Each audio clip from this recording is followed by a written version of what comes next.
ইমানের পথে অবিচল থেকে আমার মরণ যেন হয়। সকলে বলেন আমিন।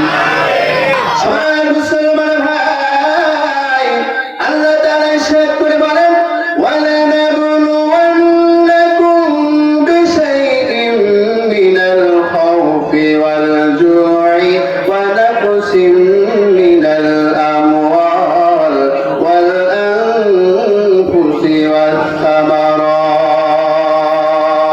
আল্লাহ তাআলা কি পরীক্ষা নেবেন? সুন্দর করে ইরশাদ করে বলেন, ওয়ালানাবলুওয়ান্নাকুম বিশাইইন মিনাল খাউফ। ও দুনিয়ার মুসলমানেরা, আমি আল্লাহ তাআলা তোমাদেরকে ঈমানের পরীক্ষা অবশ্যই নিব।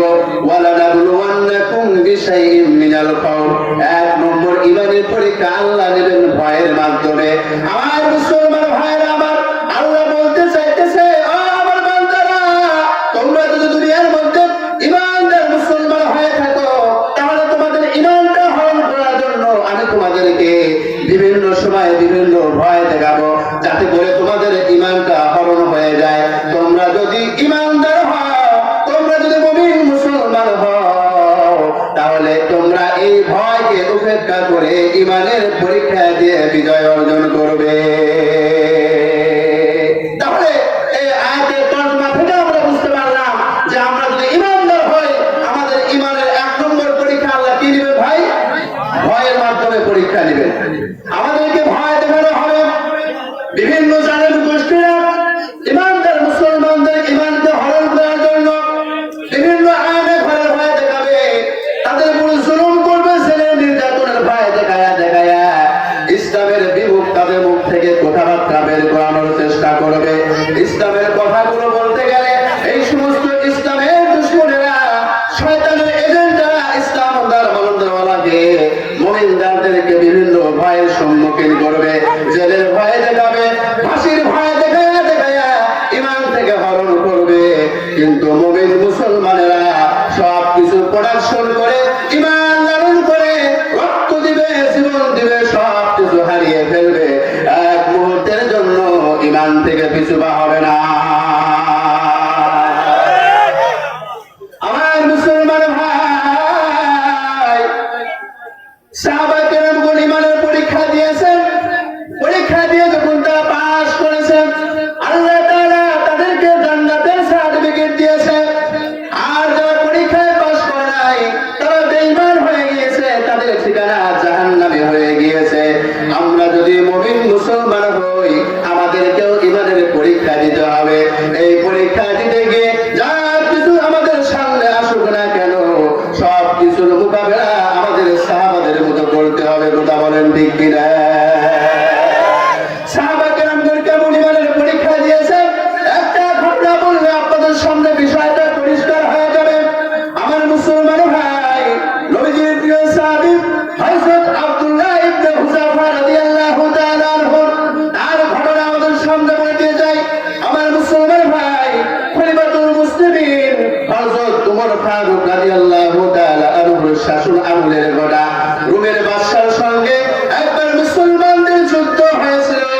বাদশার পক্ষ থেকে হাজার হাজার সৈন্যবাহিনী দেওয়া হয়েছে। হযরত ওমর ফারুক রাদিয়াল্লাহু তাআলা আনহুর পক্ষ থেকে আব্দুল্লাহ ইবনে হুযাফাকে সেনাপতি বানায়া পাঠানো দেওয়া হলো। এবার রোমের বাদশার কথা হলো, ও আমার সেনাপতি, যুদ্ধে আমি পারি আর না পারি বিষয়টা বড় নয়, আমার চাওয়া হইল তোমরা কিছু মুসলমান সৈন্যদেরকে গ্রেফতার করে আমার দরবারে নিয়ে আসবা।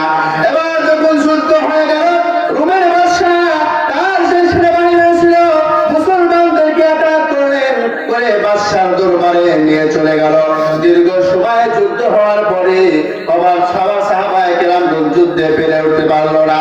এবার রোমের বাদশার পক্ষ থেকে কিছু সাহাবী সহ আব্দুল্লাহ ইবনে হুযাফাকে গ্রেফতার করে বাদশার দরবারে নিয়ে গেল। এবার বাদশা বলতেছে, ও আমার সেনাপতি, আমি যে নির্দেশ তোমাদেরকে দিয়েছিলাম সেই নির্দেশ কি তোমরা পালন করতে পারছো কিনা? সেটা বলতেছে, ও বাদশা, আমরা যুদ্ধে পেরেছি, শুধু তাই নয়, মুসলমানদের কিছু বাহিনীকে আমরা গ্রেফতার করে দরবারে নিয়ে এসেছি।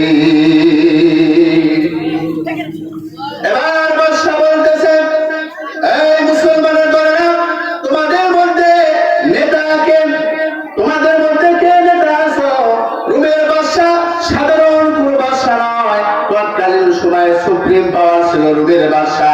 আজকের যুগে এরকম চীন, জাপান, আমেরিকা এরা হইতেছে সুপ্রিম পাওয়ার। তৎকালীন সময়ের মধ্যে সুপ্রিম পাওয়ার ছিল রোমের বাদশা।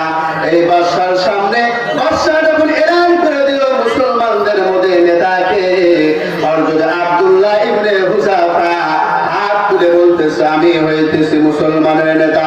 তাকে সামনে ডাকা হলো। বাদশার চিন্তা ছিল এই মুসলমানরা নেতাকে বেশি ফলো করে, মানে তাকে বেশি বেশি গণ্য করে। নেতাকে যদি একবার ভাগে আনা যায় তাহলে বাকি মুসলমানদেরকে এমনি ভাগে আনা যাবে। এই বলার পরে বাদশা আব্দুল্লাহ ইবনে হুযাফাকে বলতেছে ও হুযাফা, আমি রোমের বাদশা, তোমাকে মারতেও চাই না, তোমাদেরকে জেলের মধ্যে ভরতে চাই না, বরং তোমাকে নিয়ে এসেছি একটা অফার দেওয়ার জন্য। আব্দুল্লাহ, তুমি যদি মুসলমানের ধর্ম থেকে আমাদের খ্রিস্টান ধর্ম হইয়া যাও, তোমাদের কোনো শাস্তি দেওয়া হবে না, বরং তোমাদেরকে মুক্তি দিয়ে আমার যে সাম্রাজ্য রয়েছে রোম পারস্য, এই রোমের অর্ধেক সম্পত্তি, অর্ধেক বাদশাহী আমি তোমার নামে লিখে দিব। জোরে বলেন নাউজুবিল্লাহ।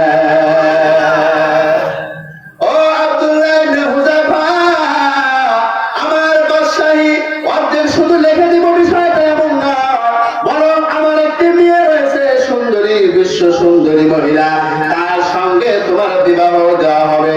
এবার আমি যখন দুনিয়া থেকে মৃত্যুবরণ করে চলে যাব, আমার একমাত্র মেয়েকে তুমি বিবাহ করবা, আমার মৃত্যুর পরে রোমের বাদশা হয়ে যাইবা তুমি।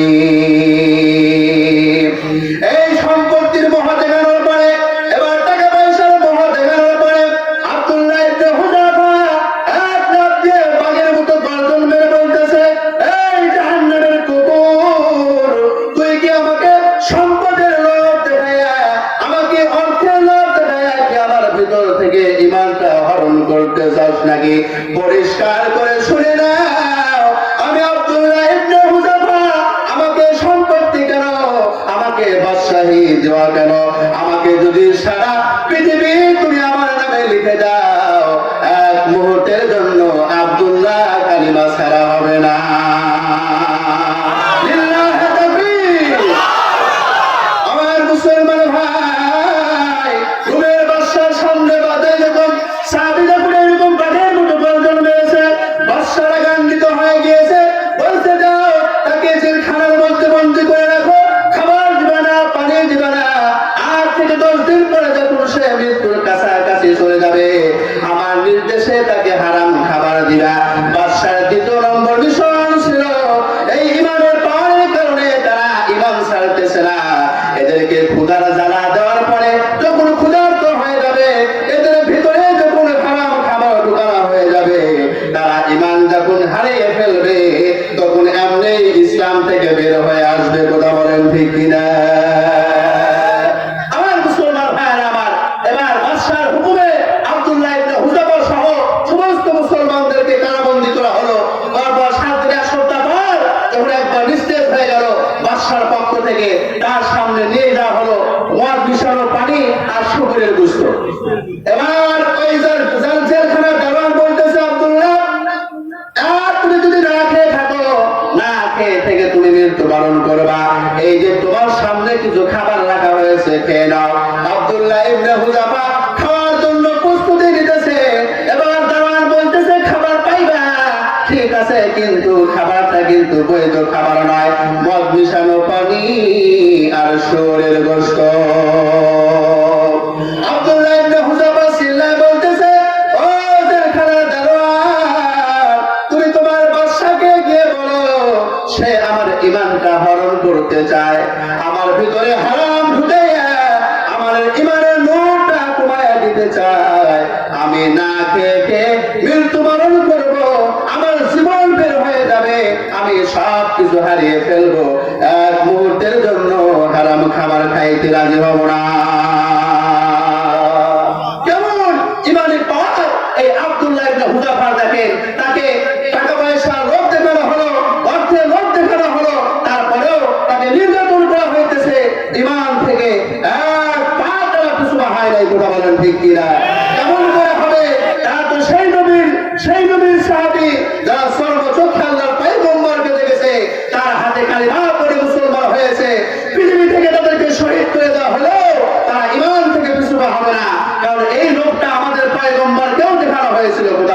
কিনা? আমার মুসলমান ভাই, আল্লাহর পয়গম্বর যখন ইসলামের দাওয়াত দিতেছিলেন, মক্কার কাফের বেঈমানেরা আল্লাহর পয়গম্বরের সঙ্গে পেরে উঠতে পারলেন না। এবার মক্কার বেঈমানেরা নেতা পর্যায়ের কাফেরা নবীজির চাচা আবু তালেবের কাছে গিয়ে বলতেছে, ও মক্কার নেতা আবু তালেব, আমাদের বাপ-দাদার ধর্মে তোমার ভাতিজা চোর কালেমা খাইয়ে দিয়েছে, এবার সে নতুন একটা ধর্মের দাওয়াত দিতেছে। আমরা বারবার তাকে ওয়ার্নিং দিয়েছি কিন্তু সে শুনে নাই।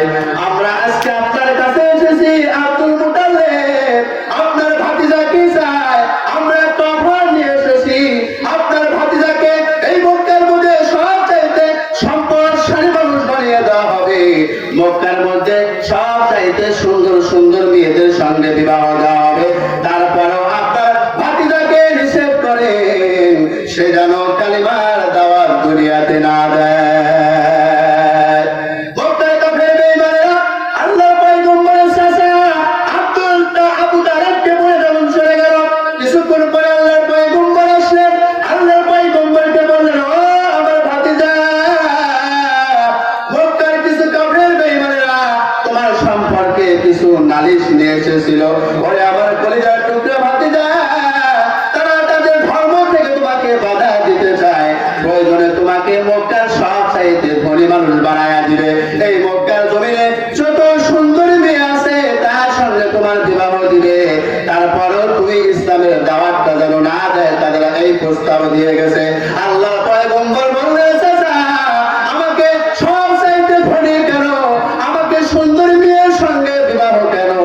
আমার এক হাতে যদি চাঁদ এনে দেয় আর এক হাতে যদি মক্কার বেঈমানেরা সূর্য এনে দেয়, আমি মুহাম্মদ এক মুহূর্তের জন্য কালিমা থেকে পিছপা হব না। জোরে বলেন সুবহানাল্লাহ, আর একবার বলেন সুবহানাল্লাহ। हकीकत से तू दुनिया बेखबर है, दुनिया की नुमाइश पर नजर है, नबी गोयम के अज दुनिया जुदा बाश, बाहर कारे के बाशी बा खुदा बात, जिससे दुनिया आज खुदा गाफिल बुदान, नए कमा शुनक रहो पर जिंदा